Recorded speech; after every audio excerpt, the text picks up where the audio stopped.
recommendations for impeachment. No, they're putting it on this committee because if it goes badly, I guess they want to blame Adam Schiff's committee and others want to blame this committee for it going bad. But they're already drafting articles. Don't be fooled. They're already getting ready for this. We've already went after this with the Ukraine after numerous failings of Mueller, Cohen, annulments, emoluments, the list goes on.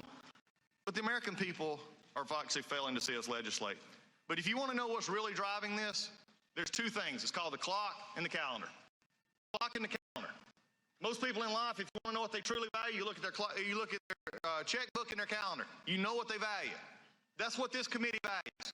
Time. They want to do it before the end of the year. Why? Because the chairman said it just a second ago. Because we're scared of the elections next year. We're scared of the elections that we'll lose again. So we've got to do this now. The clock and the calendar are what's driving impeachment, not the facts. When we understand this, that's what the witnesses here will say today. What do we have here today? What is really interesting over today and for the next few weeks is America will see why most people don't go to law school. No offense to our professors. But please, really, we're bringing you in here today to testify on stuff that most of you have already written about, all four, for the opinions that we already know, out of the classrooms that maybe you're getting ready for finals in, to discuss things you probably haven't even had a chance to say. Unless you're really good on TV or watching the hearings for the last couple of weeks, you couldn't have possibly actually digested the Adam Schiff report from yesterday or the Republican response in any real way. We can be theoretical all we want, but the American people is really going to look at this and say, huh? What are we doing? Because there's no fact witnesses planned for this committee. That's an interesting thing. There's no plan at all except next week an ambiguous hearing on the presentation from the other committee that sent us the report, and Judiciary Committee, which I'm not still sure what they want us to present on, and nothing else. No plan. I asked the chairman before we left for Thanksgiving to stay in touch. Let's talk about what we have because history will shine a bright light on us starting this morning. Crickets. Until I asked for a witness the other day, and let's just say that didn't go well. There's no whistleblower. And by the way, it was proved today that he's not or she's not afforded the protection of identity. It's not in the statute. It's just something that was discussed by Adam Schiff. We also don't have Adam Schiff, who wrote the report. He said yesterday in a press conference, I'm not going to. I'll send staff to do that. He's not going to, but to me, if he was wanting to, he'd come begging to us. But here's the problem. It sums it up very simply like this. Just 19 minutes after on Inauguration Day 2017, the Washington Post ran the headline, "The campaign to impeach the president has begun." Mark Zaid, who would later become the attorney for the infamous whistleblower, tweeted in January 2017, "The coup has started. Impeachment will follow ultimately." And in May of this year, Al Green said, "If you don't impeach the president, he'll get re-elected." If you want to know what's happening, here we go. Why did everything that I say up to this point about no fact witnesses, nothing for the Judiciary Committee, which spent 2.5 weeks before this hearing was even held under Clinton, 2.5 weeks, we didn't even find your names out until less than 48 hours ago. I don't know what we're playing hide the ball on. It's pretty easy what you're going to say. But we can't even get that straight. So what are we doing for the next 2 weeks? I have no idea. The chairman just said an ambiguous hearing on the report, but nothing else. We're going to simply not have fact witnesses when we are the rubber stamp hiding out back, the very rubber stamp the chairman talked about 20 years ago.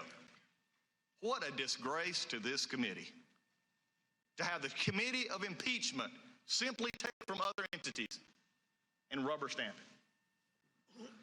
You see, why do the things that I say matter about fact witnesses and actually hearing and actually having this a due process? Because, by the way, just a couple of months ago, the Democrats got all sort of dressed up, if you would, and says, we're going to have due process protection for the president and good fairness throughout this. This is the only committee in which the president would even have a possibility. But no offense to you, the law professors. The president has nothing to ask you. You're not going to provide anything he can't read. And his attorneys have nothing else. Put witnesses in here that they can be fact witnesses who can be actually cross-examined. That's fairness, and every attorney on this panel knows that. This is a sham. But also see here is quotes like this. There must never be a narrowly voted impeachment or an impeachment supported by one of our major political parties or imposed by another. Such an impeachment will produce divisiveness, bitterness, and politics for years to come and will call into question the very legitimacy of our political institutions. The American people are watching. They will not forget. You have the votes, you may have the muscle, but you do not have the legitimacy of a national consensus or of a constitutional imperative. The partisan coup d'etat will go down in infamy in the history of the nation. How about this one? I think the key point is that the Republicans are still running a railroad job with no attempt at fair procedure. And today, when the Democrats offered amendments, offered motions in committee to say we should first discuss and adopt standards so that we know we're dealing with standards for impeachment that was voted down or ruled out of order. When we say the important thing is to start looking at the question before we simply have a vote with no inquiry first, that was voted down and ruled out of order. So frankly, the whole question of what material should be released and what is secondary, but that's all we discussed. The essential question, and here it is, which is to set up a fair process as to whether the country put this country through an impeachment proceeding. That was ruled out of order. The Republicans refused to let us discuss it. Those are all Chairman Nadler before he was chairman. I guess 20 years makes a difference. This is an interesting time.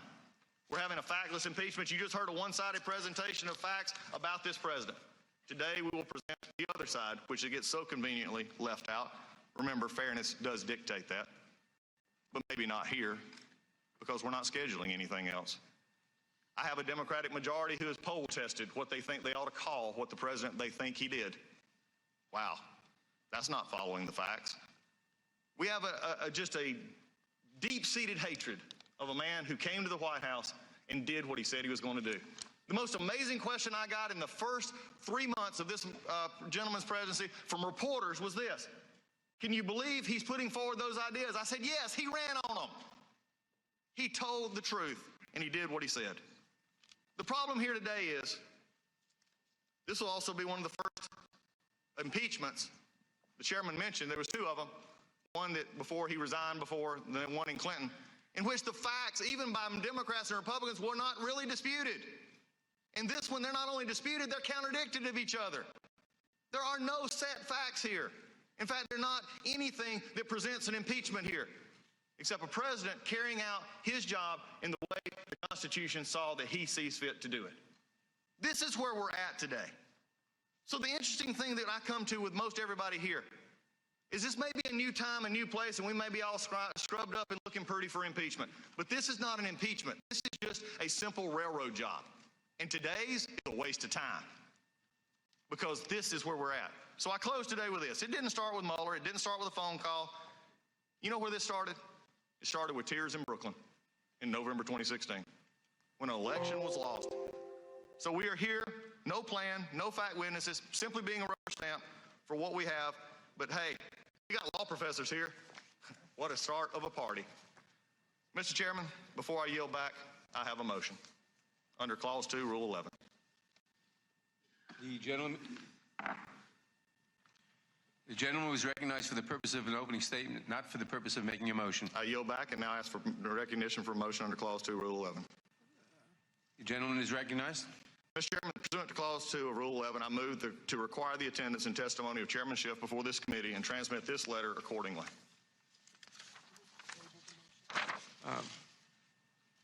For what purpose does the gentlelady seek recognition? Motion to table is made and not debatable. All in favor of the motion to table say aye. Aye. Opposed? No. The motion to table is agreed to. Recorded vote. Recorded vote is requested. The clerk will call the roll. Parliamentary inquiry, Mr. Chairman.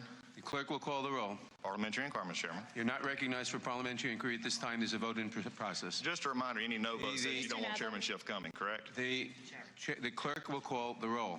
Mr. Nadler. Aye. Mr. Nadler votes aye. Ms. Lofgren. Aye. Ms. Lofgren votes aye. Ms. Jackson-Lee. Aye. Ms. Jackson-Lee votes aye. Mr. Cohen. Mr. Cohen votes aye. Mr. Johnson of Georgia. Mr. Johnson of Georgia votes aye. Mr. Deutsch. Mr. Deutsch votes aye. Ms. Bass. Mr. Richmond. Yes. Mr. Richmond votes yes. Mr. Jeffries. Aye. Mr. Jeffries votes aye. Mr. Cicilline. Aye. Mr. Cicilline votes aye. Mr. Swalwell. Yes. Mr. Swalwell votes yes. Mr. Liu. Aye. Mr. Liu votes aye. Mr. Raskin. Aye. Mr. Raskin votes aye. Ms. Jayapal. Aye. Ms. Jayapal votes aye. Ms. Demings. Aye. Ms. Demings votes aye. Mr. Correa. Aye. Mr. Correa votes aye. Ms. Scanlon. Aye. Ms. Scanlon votes aye. Ms. Garcia. Aye. Ms. Garcia votes aye. Mr. Neguse. Aye. Mr. Neguse votes aye. Ms. McBath. Aye. Ms. McBath votes aye. Mr. Stanton. Aye. Mr. Stanton votes aye. Ms. Dean. Aye. Ms. Dean votes aye. Ms. Mucarsel-Powell. Aye. Ms. Mucarsel-Powell votes aye. Ms. Escobar. Aye. Ms. Escobar votes aye. Mr. Collins. No. Mr. Collins votes no. Mr. Sensenbrenner? Mr. Sensenbrenner votes no. Mr. Shabbat? Mr. Shabbat votes no. Mr. Gomert? Mr. Gomert votes no. Mr. Jordan? Mr. Jordan votes no. Mr. Buck? Mr. Buck votes no. Mr. Ratcliffe? Mr. Ratcliffe votes no. Ms. Roby? Ms. Roby votes no. Mr. Gates? Mr. Gates votes no. Mr. Johnson of Louisiana? Mr. Johnson of Louisiana votes no. Mr. Biggs? Mr. Biggs votes no. Mr. McClintock? No. Mr. McClintock votes no. Ms. Lesko? No. Ms. Lesko votes no. Mr. Reschenthaler? No. Mr. Reschenthaler votes no. Mr. Klein? No. Mr. Klein votes no. Mr. Armstrong? No. Mr. Armstrong votes no. Mr. Stubbe? No. Mr. Stubbe votes no.